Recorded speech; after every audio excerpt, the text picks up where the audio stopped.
Hi, everyone. Welcome back. You're still with us here on the C Morning Show. If it's 8 in the a.m., and normally on Thursday, we would like to recommend you some movies or TV series, but we have a new segment for you.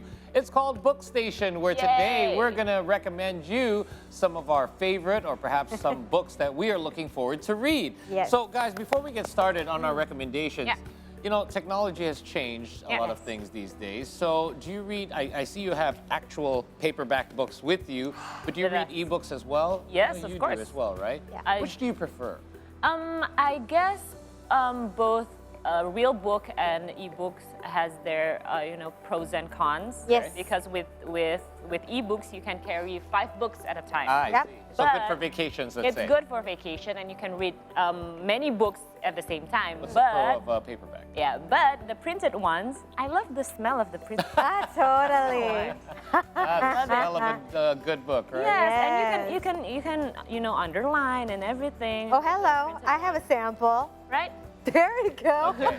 How about you? You're definitely an actual book person, Yes, right? I am. I love actual books. I love printed books. Again, same as Shahnaz. I love the smell, and I love the fact that I can actually, make notes and everything. And it's not that with digital book you can't do that. For some you can actually, Yes, if you you can access highlight it from your iPad. Right. The great thing about digital book is actually because when I read books in English, sometimes there are words that I don't understand. I can just like highlight it and go look up, oh, I'm learning a new vocabulary. Right. But mostly this paper book is so great. So it's because you have the storage, right? I do. Yeah. You're right. I will share my experience. I moved here in 2001, and at the time, my bahasa or my Indonesian was not very good. And I noticed every bookstore I went to, I couldn't find English books. I don't know if you guys remember that era.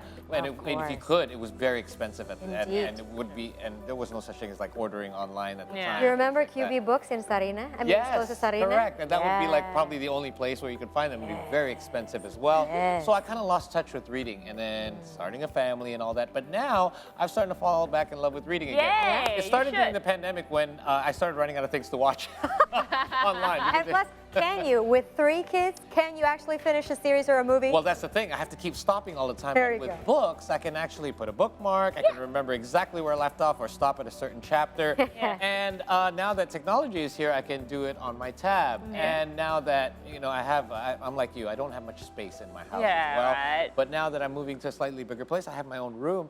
I have a space where I'm going to put bookshelves up. So I'm going to start collecting actual printed books. But for now, I have already started reading ebooks again. And I think that's a great way to start. You can have a home library like Belle. Okay, well, let's start small. A bookshelf first. We'll get to the library eventually, hopefully. What are your recommendations, Paul? Okay, let's start with my recommendations. No surprise that my first one is somewhat sports related. Okay. It was a book that I've always wanted, the printed book, for years and years, and I could never have it. And when I did look for it, it was very expensive. It's called Shoe Dog. It is a memoir by the creator of Nike. His name is Phil Knight. So I've got the ebook for this already, so I'm gonna eventually, I'm sure I'm gonna love it. So this one I haven't actually read, but I know it's great because I have many friends that actually have this physical book. It is a first-person memoir written by Nike co-founder Phil Knight. It was published in 2016. The book primarily recounts the events from 1962. This was the year that Phil Knight traveled around the world as a young, ambitious man, all the way to 1980, which was the year that Nike actually went public, and he himself became a millionaire. Wow. Right. So the years in between details all of the struggles that Knight had faced as he worked to build up this gigantic company that will ultimately be known worldwide as Nike. Like, who doesn't know Nike, right? But many people don't know the actual story behind it. Yeah, of course. Shoe Dog is actually has filled with 20 different chapters. Each one is roughly corresponding to 1 year of his life. So it's going to tell you about the journey throughout his life. In addition to the challenges related to building such a huge and successful company, he also reflects on the challenges and the triumphs that he faced as a son, as a young man, searching for his identity, and also as a husband and a father. So it takes you from a young man. And what many people have told me about this book, and I know as well, because I know about his story before even reading the book, is that he actually inspires those who know his story to not be afraid to try something, because many people had doubted him and who knew that he could build something from nothing into something that is the #1 sports brand in the world. And it has been the leading sports brand for the last couple of decades Yeah, and of continues to be that way as well. And he also shows you not to be afraid to follow your dreams. It sounds cliche. It's not. But from hearing it from somebody who actually made it this big, you really believe it, don't you? Yes, so of course. again, this is for those of you who perhaps do have dreams and you think, well, should I dream that big? Yes, you should. Just do it. There you go. And, That's the tagline. You're no witty surprise this that's morning. That's where the tagline comes from. Exactly. What about the second one? So the first one is a biography. Biography. Now, the second one is fiction. Now, I do love biographies and things like that, but sometimes you want to get away from it all and kind of find something just a little lighter. Oh, sensitive guy. I don't know about you guys, but I love a good adaptation. I find Yes. that a lot of my favorite movies come from good books. Of course. Now, this book was actually not from that long ago. It was from 2021. It was quite recent. So it's called The Last Thing He Told Me. So I love my thrillers, right? Yes. Oh, so this is a thriller. This is somewhat of a thriller mystery. Ooh. Now, I'm only about a third to halfway between, and it's already very exciting. The Last Thing He Told Me is a 2021 mystery thriller by Laura Dave. This book became an instant #1 New York Times bestseller and spent 48 weeks on the New York Times bestseller list. Wow. Now, it's a story about Hannah Michaels, who finds out that her husband, Owen, is being investigated for a crime and has gone missing. The first chapter is very short. All it is basically, it's not a spoiler anyway. So basically it's him, the husband, and her stepdaughter. The stepdaughter is a teenager, and they don't have the best relationship. Like it's still like she's trying to accept her in her life. Now suddenly one day the husband disappears, and all she gets is a note that says protect her. And this note is given to her by this stranger who says, I just passed by him yesterday and told me to give this to you. And the entire time you try to figure out like what happened to the husband. And It's a little bit like Gone Girl, but the opposite sex. Yeah. kind of, yeah. Right? It reminds me of the film from Ashley Judd. Do you remember? When Kiss the Girls? Kiss the Girls. That's it, Yeah. Oh my Like God. that, right? Something like Now, I don't that. know how it's going to end, but it also, what I realized throughout reading the first part of the book is actually it tells about the relationship between her and that 16-year-old stepdaughter. Oh, And okay. how their relationship Yeah, was kind of strained in the beginning. And can you imagine how much more strained it will get now that her father has disappeared / her husband. So it talks not only about trying to figure out where he is and what happened to him, but also reveals old family secrets, which it will reveal later on in the book. And it really tests these two relationships between this young woman and this wife / stepmother. Wow. There you go. And I'm hoping that this will become a movie. So Because all this thing time- at the end. Yeah, all this time I've always like watched a movie and I said, this is a really good movie. And then I find out it's from a book. And then you read the book later and you find, oh yeah, the book is a lot better. Well, now I'm trying to do it backwards. The I'm trying book to find is good always- books and then Yes. see if they'll make it into a movie. And this one would make a great movie. Yeah. How There you go. For me, interesting. books are always better. Yeah, Exactly. of So course. isn't it better to Very do it detailed. backwards? Like watch the movie first and then read the Yes. book? In Right? a way, so you don't get disappointed, darling. Correct. That's true. That's true. So your imagination, you know what I mean? Like, Yeah. it's not kind of, doesn't fit my imagination. Yeah. Right. So there you go. Those are my two. And again, Thank you. Thank sorry you. I can't I give you wanna- the ending, but I'm sure you No. don't want to hear the ending anyway. No. because I have No, not no, no, no, finished no, it no. yet. No, There we you don't go. want to hear the No ending. spoiler. So who's next? Marissa, you're next. Oh, You're next. okay, I'm next. So the first one is, okay, this is my script, right? Yes. It's a little secret, the prompter is not working. So this is my first recommendation. It's called, of course, it's nonfiction. Okay. Okay. I always tell Shahnaz it's always difficult for me to read novel, but I need to do that, I know. Emotional Agility is by the psychologist Susan David. Get unstuck, embrace change, and thrive in work and life. So what is exactly emotional agility about? So following a highly successful paper published in the Harvard Business Review, Susan David, a South African psychologist and self-proclaimed visionary behind emotional agility, expanded her narrative to a book. This self-help book shows people what they can do to improve emotional and mental health.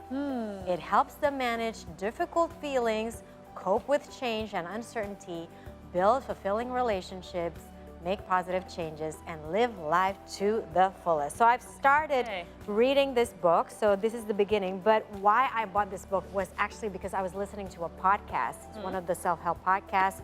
And she was talking about emotional agility. Emotional agility is basically having the strength or the agility emotionally. Yes, of course. Yeah, okay. She basically talks about the idea that, you know, in life we experience negative things, right? Yeah. We experience negative emotions. And sometimes one of the survival mechanism that we do is go to the opposite, which is like, oh, just stay positive, you know? It's like, but then if you take it further, it becomes toxic positivity, which is also actually not great. So what we need to do is we train ourselves to be agile emotionally and to not reject negative emotions. Negative emotions can actually be good as well if you know how to process it well. Okay.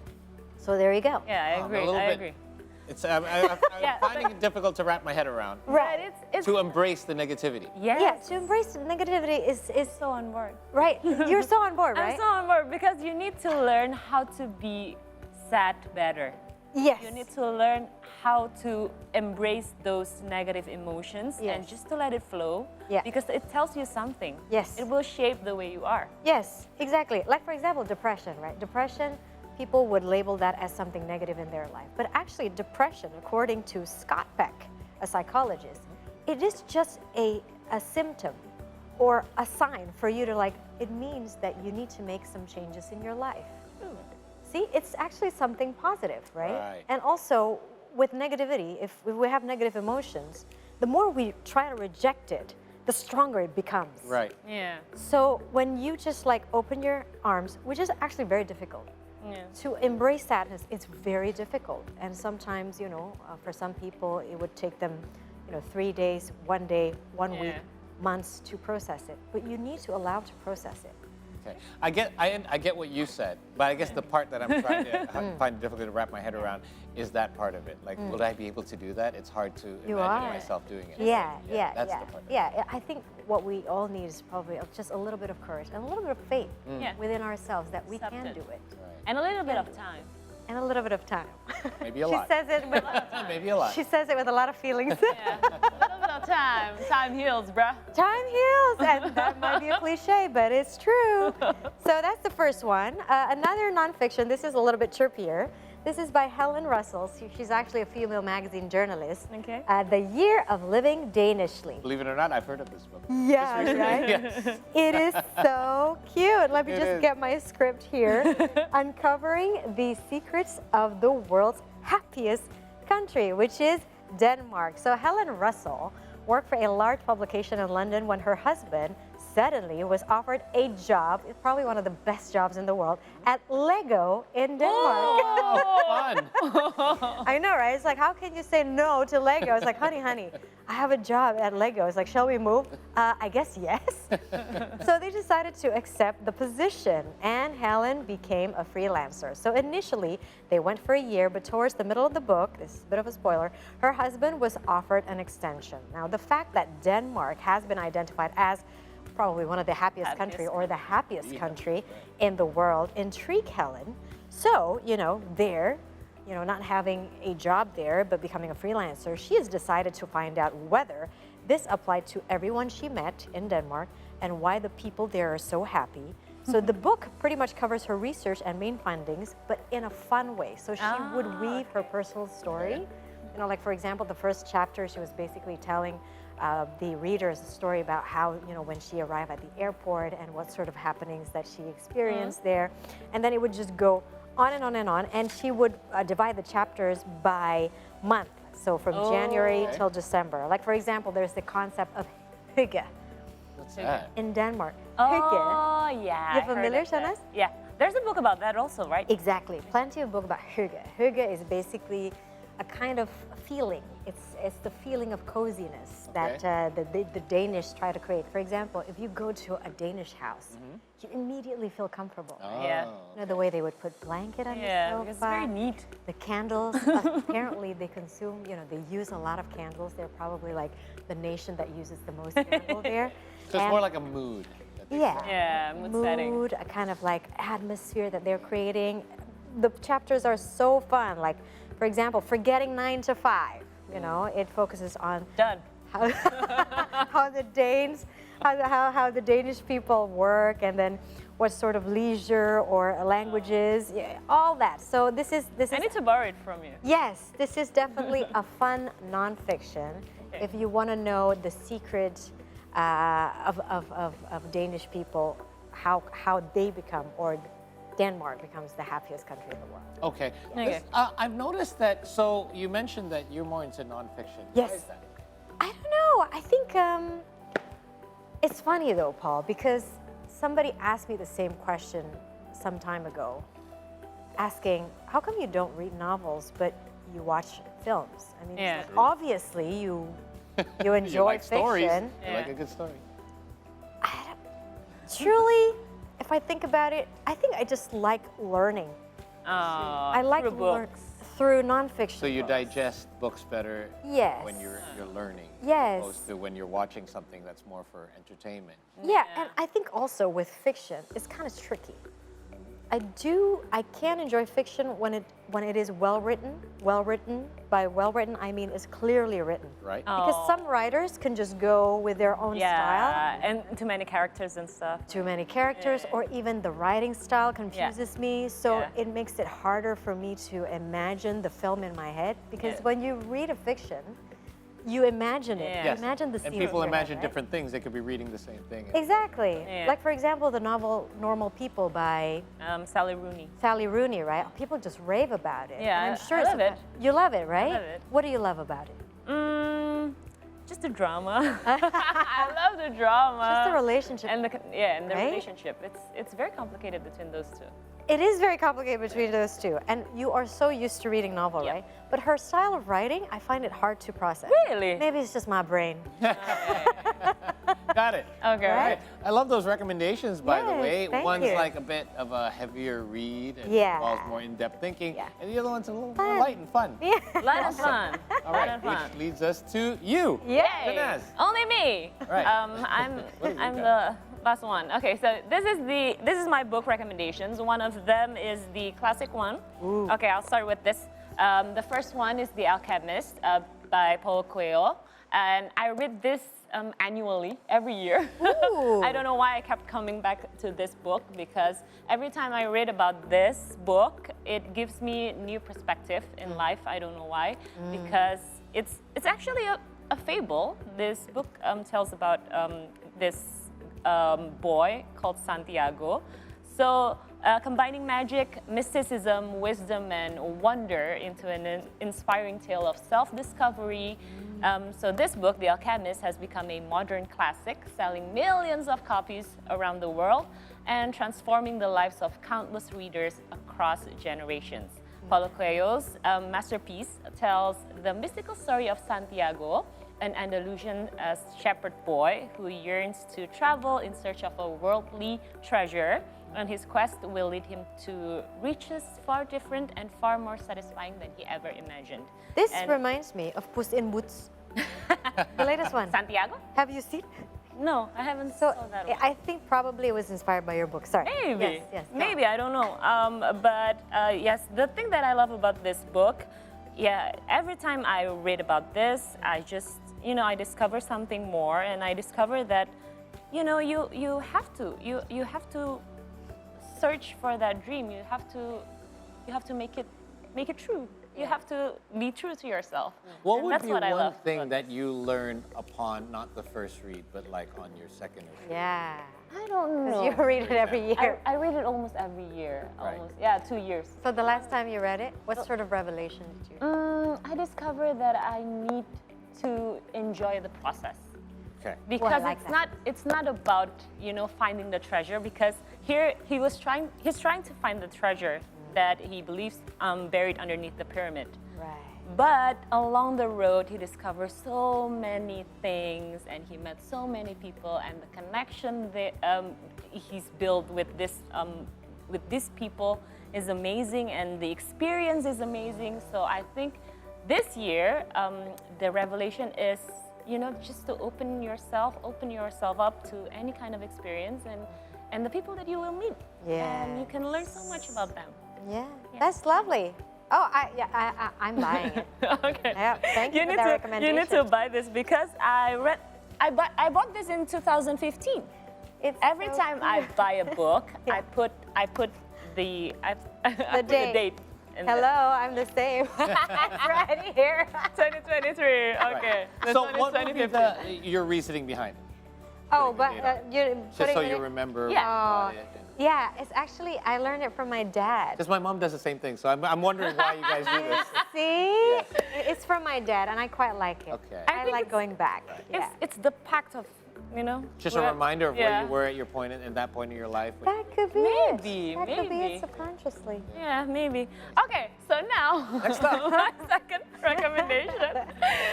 This one is it's very light read. Okay. So you can just go to your nearest bookstore and I bet you will see this book. It is the title is It Ends With Us by Colleen Hoover, and